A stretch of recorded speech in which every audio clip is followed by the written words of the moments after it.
We condition the masses to hate the country, concluded the director. But simultaneously, we condition them to love all country sports. At the same time, we see to it that all country sports shall entail the use of elaborate apparatus so that they consume manufactured articles as well as transport. Hence, those electric shocks. I see, said the student, and was silent, lost in admiration. There was a silence, then, clearing his throat. Once upon a time, the director began, while our Ford was still on Earth, there was a little boy called Reuben Rabinovich. Reuben was the child of Polish-speaking parents. The director interrupted himself. You know what Polish is, I suppose? A dead language. Like French and German, added another student, officiously showing off his learning. And parent? Questioned the DHC. There was an uneasy silence. Several of the boys blushed. They had not yet learned to draw the significant but often very fine distinction between smut and pure science. One, at last, had the courage to raise a hand. Human beings used to be. He hesitated. The blood rushed to his cheeks. Well, they used to be viviparous. Quite right, the director nodded approvingly.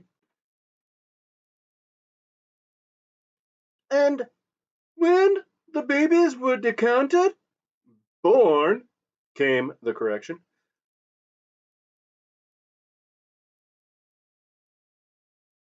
Well, then they were the parents, I mean.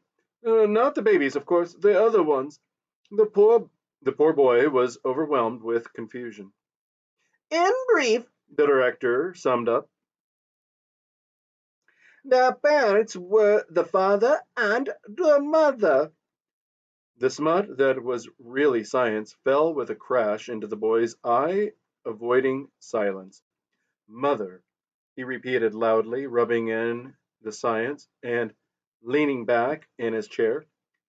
These, he said gravely, are unpleasant facts. I know it, but then most historical facts are unpleasant. He returned little Reuben, to little Reuben, in whose room one evening, by an oversight, his father and mother, crash, crash, happened to leave the radio turned on. For you must remember that in those days of gross viviparous reproduction, children were always brought up by their parents and not in state conditioning centers. While the child was asleep, a broadcast program from London suddenly started to come through, and the next morning, to the astonishment of his crash and crash, the more daring of the boys ventured to grin at one another.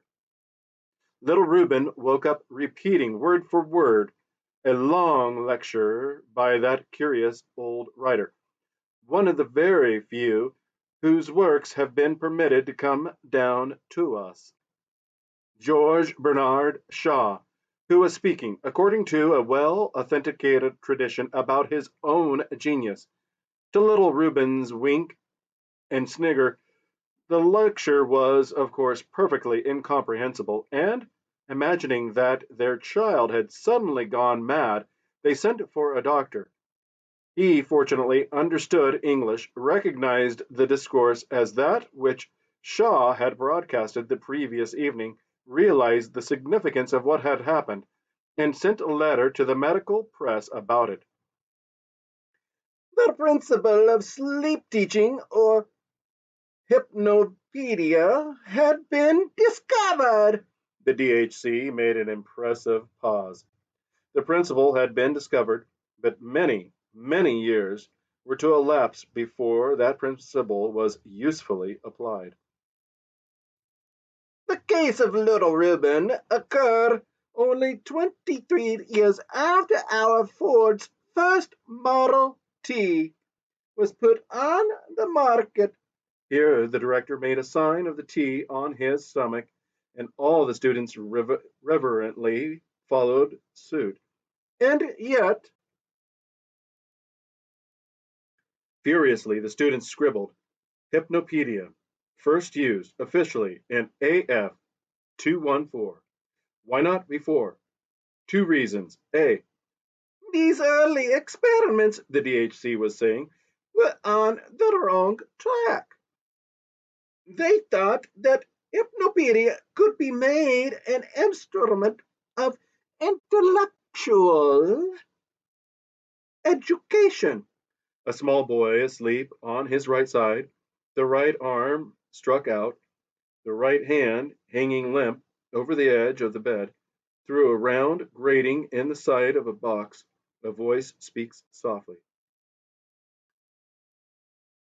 The Nile is the longest river in Africa, and the second in length of all the rivers of the globe, although falling short of the length of the Mississippi Missouri. The Nile is at the head of all rivers as regards the length of its basin, which extends through 35 degrees of latitude. At breakfast the next morning, Tommy, someone says, do you know which is the longest river in Africa? A shaking of the head. But don't you remember something that begins? The Nile is the Nile is the longest river in Africa and the second in length of all the rivers of the globe. The words come rushing out, although falling short of, well, now, which is the longest river in Africa? The eyes are blank. I don't know. But the Nile, Tommy. The Nile is the longest river in Africa and second. Then which river is the longest, Tommy? Tommy burst into tears. I don't know, he howls. That howl, the director made it plain, discouraged the earliest investigators. The experiments were abandoned. No further attempt was made to teach children the length of the Nile in their sleep. Quite rightly. You can't learn science unless you know what it's all about. Whereas, if they'd only started on moral education, said the director, leading the way towards the door. The students followed him, desperately scribbling as they walked, and all the way up in the lift. Moral education, which ought never, in any circumstances, to be rational. Silence, silence, whispered a loudspeaker as they stepped out onto the 14th floor, and silence, silence, the trumpet mouths indefatigably repeated at intervals down every corridor. The students and even the director himself rose automatically to the tips of their toes. They were alphas, of course, but even alphas have been well conditioned. Silence, silence. All the air of the 14th floor was sibilant with the categorical imperative.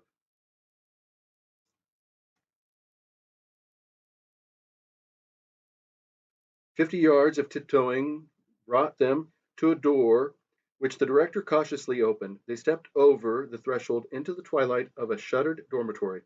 80 cots stood in a row against the wall. There was a sound of light, regular breathing, and a continuous murmur as of very faint voices remotely whispering. A nurse rose as they entered and came to attention before the director.